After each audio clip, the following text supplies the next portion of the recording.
Imagine waking up one morning to find that your neighbors, people you've known for years, have decided you're the enemy. Not because you did anything wrong, not because you threatened them, simply because you exist. Now imagine those neighbors spend the next 4 years systematically hunting down everyone you love, one by one, until no one is left. This isn't a horror movie. This isn't fiction. This actually happened.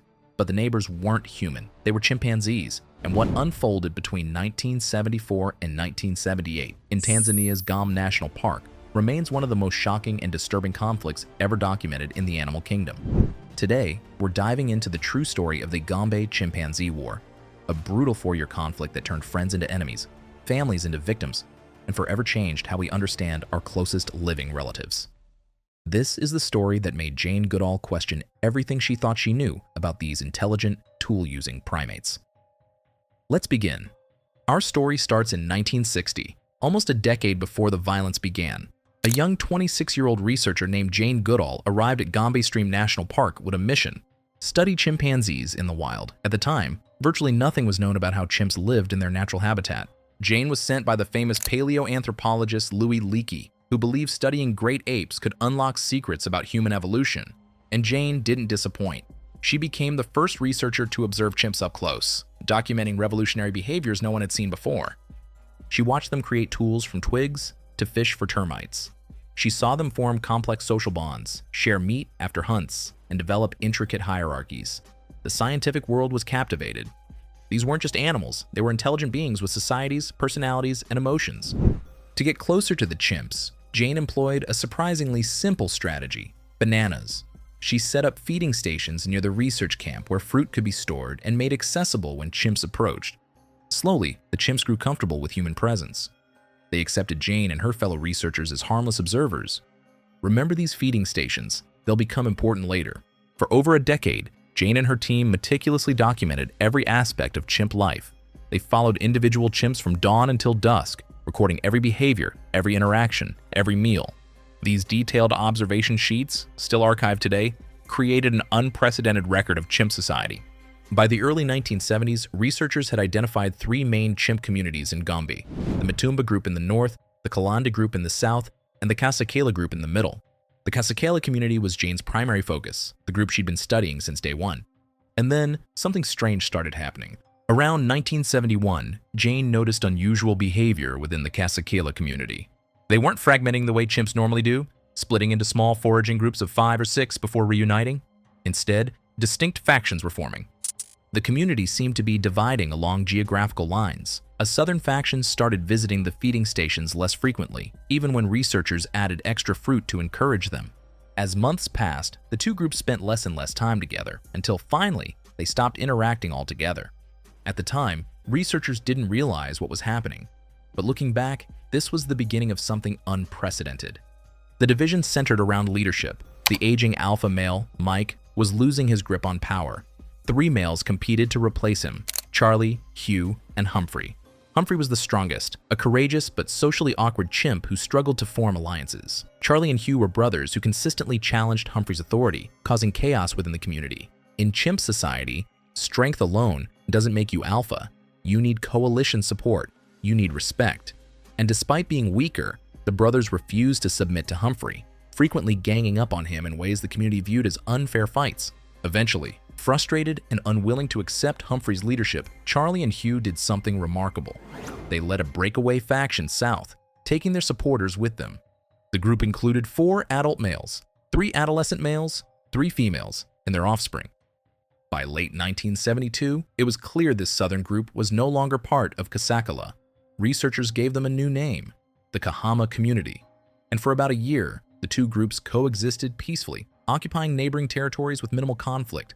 That peace ended violently on an afternoon in January 1974. Godi, a young Kahama male, sat alone in a tree eating fruit when he heard sounds surrounding him. Within seconds, he was encircled by 6 Kasakela males. One of them, Humphrey, grabbed Godi's leg, yanked him from the tree, and slammed him to the ground. What happened next was brutal. For 10 straight minutes, 6 adult males beat, bit, and savaged Godi while Humphrey held him down. When they finally stopped, satisfied with their attack, they fled. Godi lay motionless for several minutes before finding the strength to stand.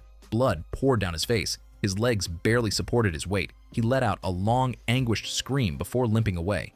Goody was never seen again. He almost certainly died from his injuries. This was just the beginning. Before we continue with what became one of the darkest chapters in primate research, if you're fascinated by the hidden complexities of animal behavior and the mysteries of evolution, hit that subscribe button and turn on notifications. What's coming next gets even more shocking, and you won't want to miss how this brutal conflict changed our understanding of violence in nature forever. 2 months later, the Kasakela males attacked again. This time, their target was D, a young adolescent Kahama male. 4 Kasakela chimps, including a female named Gigi, ambushed him and beat him mercilessly for over 20 minutes. Day was spotted 2 months later, still bearing severe injuries and showing signs of psychological trauma. Then he vanished, presumably succumbing to his wounds. 10 minutes of violence, then 20. No retaliation from the Kahama, no consequences for the attackers. The Kasakela males understood their impunity, and their next attack would be the most shocking yet. In February 1975, 5 adult Kasakela males found Goliath, a former Kasakela alpha who had joined the Kahama group. Goliath was old, beloved by researchers, and the first chimp Jane had observed making tools. His discovery had helped make Gombe famous. The attack on Goliath was different. It was filled with a rage researchers couldn't explain. Fabian, one of the attackers, charged first, tackling Goliath to the ground. The others swarmed, delivering blows and bites far more vicious than usual. They stomped on him repeatedly. They lifted him and slammed him against the ground. Then Fabian began tearing at Goliath's leg with his teeth, pulling with sharp jerks exactly the way chimps dismember colobus monkeys after hunting them. Goliath, already elderly, had no chance. He was never seen again. The violence escalated. Madam B, an elderly female weakened by polio, became the next target. She endured at least 4 separate attacks over several months, each one brutal.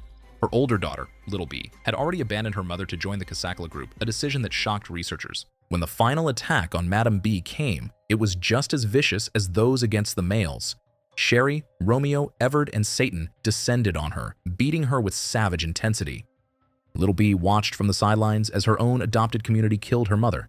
Every time Madam B tried to stand, they charged again, knocking her down. This happened repeatedly until the attackers finally grew tired and left. Jane Goodall searched for 2 days before finding Madam B lying beneath a tree where her younger daughter, Onyofi, perched above, trying in vain to care for her mother.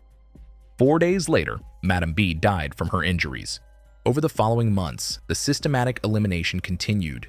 Charlie, one of the Kahama's founding leaders, was found dead in a stream, covered in deep wounds. His brother Hugh disappeared and was never seen again, either killed in an unobserved attack or having fled to join another group. Willie Wally, a young male afflicted with polio, vanished shortly after, leaving only one adult male in the Kahama community, Sniff, the youngest. The final confirmed attack of the war came in November 1977. A Kasakela patrol found Sniff, and 6 males attacked with frenzied excitement. Figan, Goblin, and Satan struck first, their screams mixing hatred with joy as they pummeled the young chimp. Then Satan did something that haunted researchers for years. He began drinking the blood running down Sniff's face, continuing to bite and strike to make more blood flow. The name Satan suddenly seemed deserved. After beating him relentlessly, Sherry and Satan dragged Sniff to a steep slope, continued the assault, then threw his body down the incline. Researchers saw Sniff the next day, stumbling and clinging to his last shreds of strength before he disappeared forever. The 2 remaining Kahama females were never seen again after Sniff's attack. They likely joined the Kalande group to the south or were killed in unobserved attacks.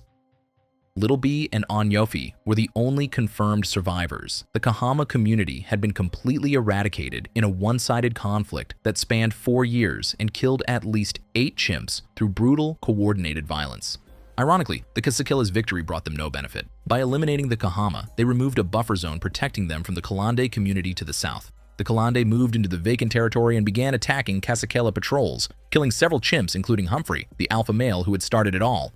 Desperate, the weakened Kasakela moved north into Matumba territory. Against all odds, they managed to claim part of that land with relatively few major battles, likely because their large number of young males made them sound more formidable than they actually were when vocalizing together. After a decade of brutal territorial conflict, things finally stabilized.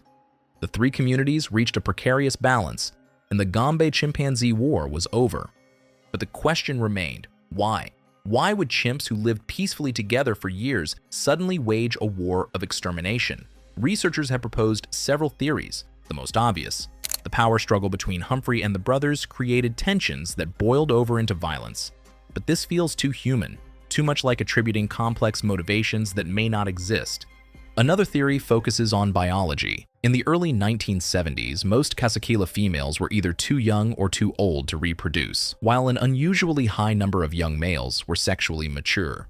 This imbalance, combined with leadership change and territorial pressures, may have created explosive frustration. Some researchers even blamed Jane's feeding stations, suggesting the Kahama was never truly part of Kasakela, just a separate group temporarily allied by access to free bananas. But this theory collapsed under scrutiny. Goliath had been Kasakela's alpha, which would have been impossible if the Kahama existed separately. The truth is, we still don't fully understand what triggered this war. For decades, the Gombe conflict stood alone, an isolated incident with no comparison. But in 2015, researchers in Uganda's Ngogo site began observing eerily similar behavior. A massive chimp community started fracturing. A splinter group formed. Tensions escalated into lethal violence. And just like at Gombe, the attacks came from only one side. The breakaway group barely defended itself, didn't patrol borders, and simply endured the assaults, exactly like the Kahama had. Crucially, the Ngogo conflict also began shortly after a new alpha male named Jackson took power in the main group. The first serious attacks occurred when patrols from the splinter group encountered patrols including Jackson. This parallel strengthens theories that alpha transitions trigger these conflicts, though the situations remain different in important ways. The violence documented at Gombe shocked the world. Satan drinking blood from a young chimp's face, attackers tearing off a rival's genitals and throwing them 20 meters away, as documented in Gabon's Luango National Park. These acts seem gratuitously cruel, almost evil, but researchers caution against viewing isolated observations during short, intense conflicts as representative of all chimp violence. Such brutality may be more common than we realize in territorial disputes. We've simply rarely witnessed it so closely. The Gombe War forced us to confront uncomfortable truths. Chimpanzees, our closest living relatives, are capable of coordinated lethal violence remarkably similar to human warfare. They form coalitions, execute strategic attacks, and systematically eliminate rivals. Does this mean violence is in our blood? That war is natural, inevitable? Absolutely not. The Gombe conflict doesn't justify human war or make violence acceptable. If anything, it should make us reflect on our supposed superiority. We pride ourselves on evolution, on rising above our animal nature. We don't kill our mates after mating like praying mantises. We don't murder rival offspring like lions. We don't force miscarriages on subordinate females like meerkats. So why do we still wage wars over territory and power like chimpanzees? The Gombe Chimpanzee War remains one of the most disturbing events ever documented in primate research. It shattered our naive view of chimps as peaceful, gentle cousins. It revealed a capacity for cruelty and coordinated violence we desperately wanted to believe was uniquely human. Jane Goodall, who witnessed much of this horror firsthand, later wrote that she was devastated by what she saw. The chimps she'd observed for years, the ones who used tools almost like humans and formed deep social bonds, were also capable of the same atrocities humans commit. Perhaps that's the real lesson of Gombe. We're not as different from our closest relatives as we'd like to think. The capacity for violence exists in both species. But unlike chimps, we have the ability to choose otherwise. We can recognize that capacity and consciously reject it. The question isn't whether violence is natural. The question is whether we're evolved enough to rise above our nature and choose peace instead. The Gombe War ended decades ago, but its lessons echo today, reminding us that the line between civilization and savagery is thinner than we'd like to admit. And somewhere in the forests of Uganda, another chimp conflict continues, proving that the ghosts of Gombe still haunt the trees.